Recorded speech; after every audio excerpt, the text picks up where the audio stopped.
he talked about three very unique services that I attended there that sit on my mind forever. One was entitled Christian Idolatry. Another one was entitled The Super Deception of a Glorious New Age, which actually applies to the New Age today. And this was 1946 that we're talking.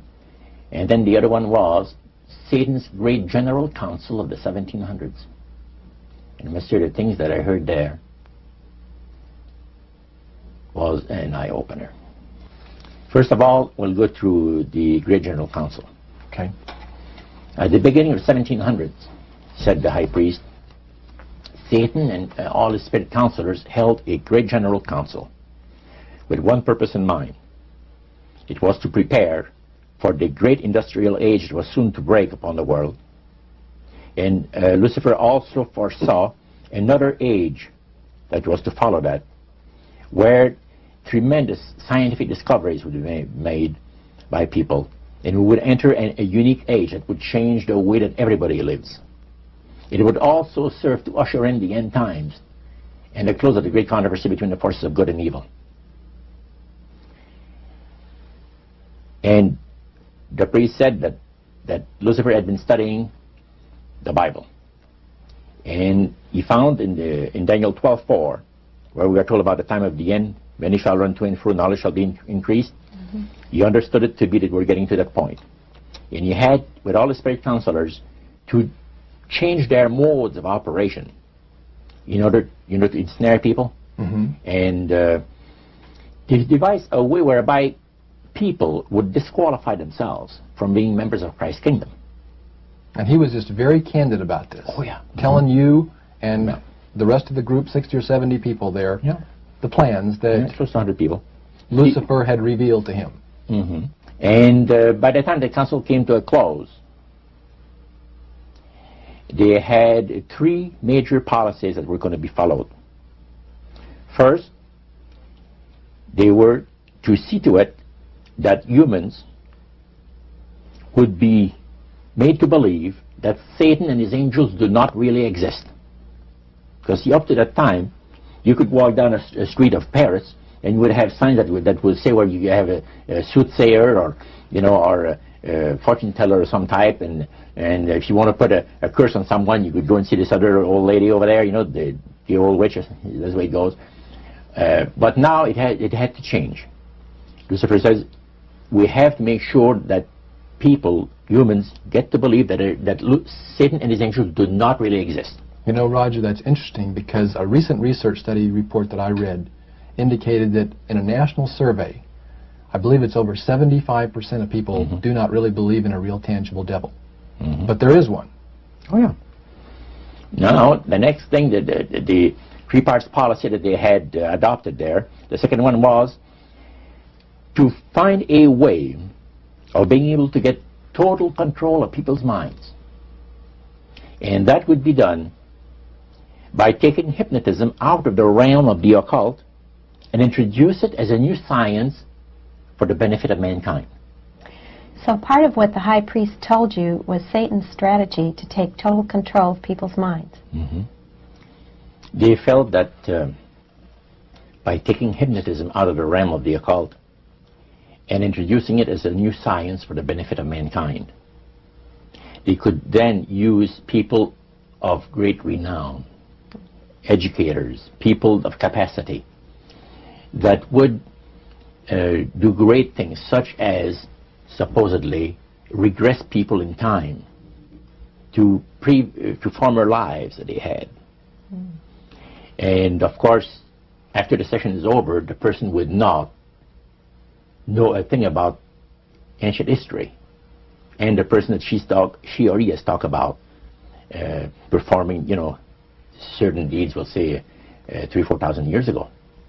But this was their strategy. Now, what this would do for the thing is this, that it would create in the minds of the general public, solidly set in the mind of the general public, an unwavering trust in that great deception. In other words, people could, they would believe it. This person was hypnotized, was regress in time to, former lives, and did this and did that, and noticed certain, maybe Alexander the Great, we'll say, and some of the generals and people like that. And the person, after the session is over, comes out of hypnotism, and he or she doesn't know what she's talked about. So now this would be a way of de-Christianizing the Western world through the avenue of mysticism. Mm. Now the time came when Lucifer decided that he had to choose a person to initiate this thing. And Franz Mesmer, which was an Austrian physician, was chosen. Because the priest told you all of this? Oh yeah, okay. Because he was most capable. Mesmer originated a theory called animal magnetism, later on named mesmerism. Mesmer was led by the spirits to believe, and this is what the priest said, was led by the spirits to believe that certain persons have a magnetic influence within themselves, so to speak, that would cause them to have great power over other persons, even to the point of placing them into a trance.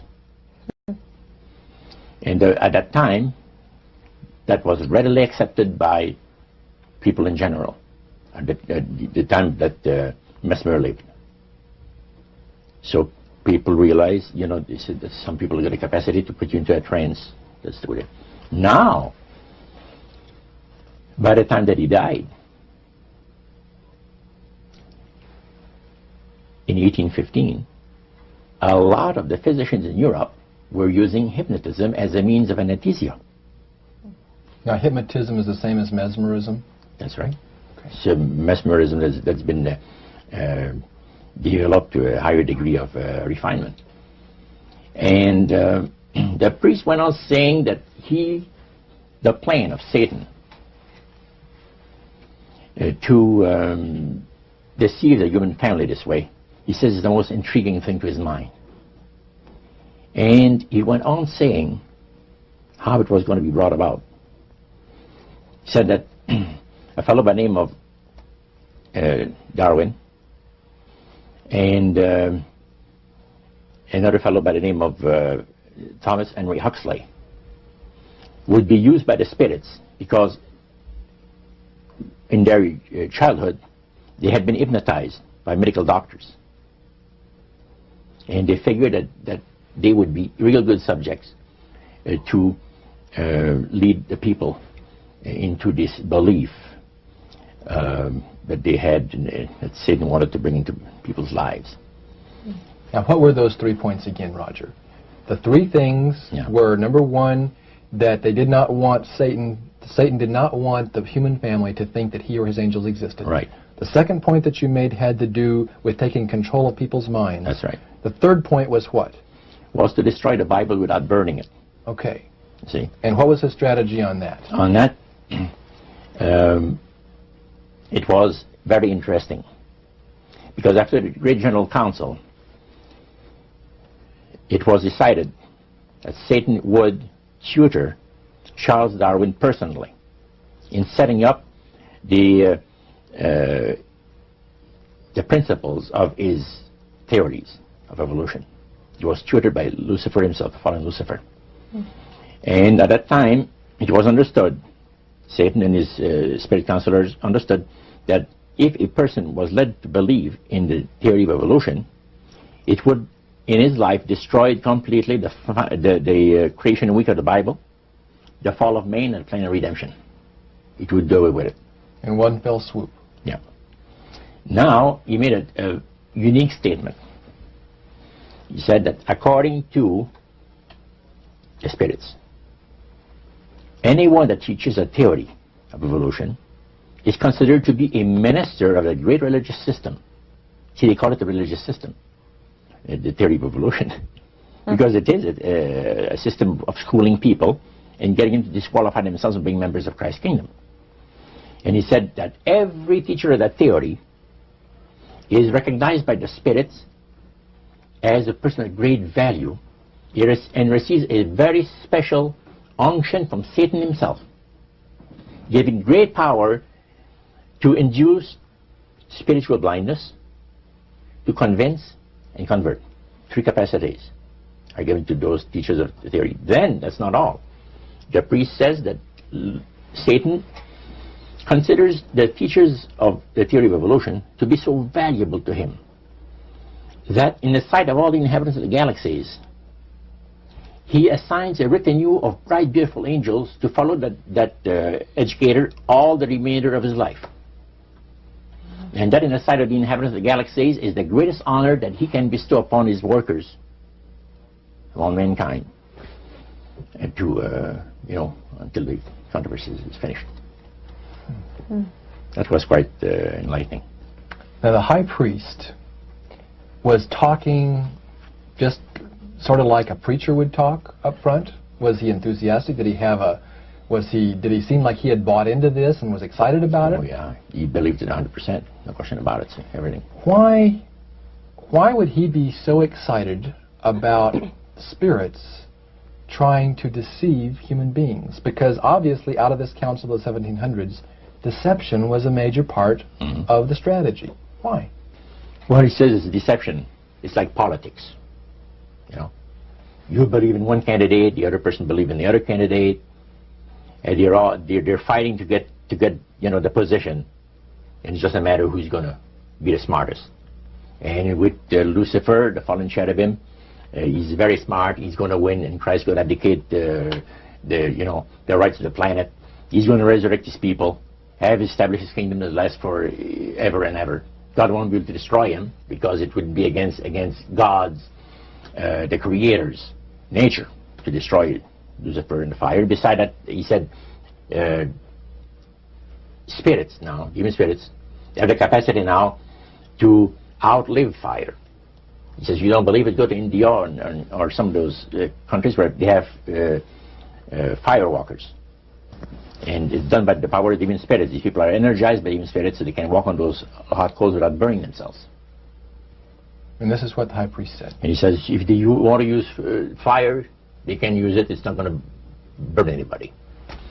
So that's the way they believe. So this high priest was almost talking to your group in an evangelistic fervor. Oh yeah, because he figures that he's going to be one of the higher ups in the great kingdom. Okay. Now, of the group that was there that night, 60, 70 people, I think you've mentioned before. Yeah, it varied. How many of those were people who were hardcore members, and how many of them were new inductees? Well, we were the only two youngsters there, so to speak. You and your friend. And how old were you at that time, Roger? I was about 20. 20 years old. Mm-hmm. Yeah, 20 years old. Did you have a feeling of awe over the fact that you had been chosen? Yes, in a way. And then I got thinking about this. When am I going to have to pay the price? The cost. My parents had brought me up like this. If you get involved with evil, you're going to reap what you sowed. So you want to be upright in life. And if you associate with evildoers, they'll probably land you in jail or somewhere else that you wouldn't want to be. So there's always a price to be paid. So you had that little something maybe instilled by your mother and father a long time ago that kept you from making that full commitment. Now, one of the things that really amazed me and shocked me and made me sick at heart is when the priests talk about Christian idolatry. What is Christian idolatry? The priest mentioned that word. Tell us what he said, Roger. He said that Christian idolatry is the most grandiose or great deception that has ever been brought upon the human family, upon mankind. And he says, and he boasted that demon spirits are continually defiling Christian churches through the avenue of necromancy by using a form of spirit worship that involves hundreds of millions of Christians into idolatry without their being aware of it. Now, what is necromancy? Define necromancy for me. Their belief, popular belief of necromancy, is to conjure the spirits of the dead. So that you can speak with someone who has died. Right. Like the seance that you originally went to was the practice of necromancy.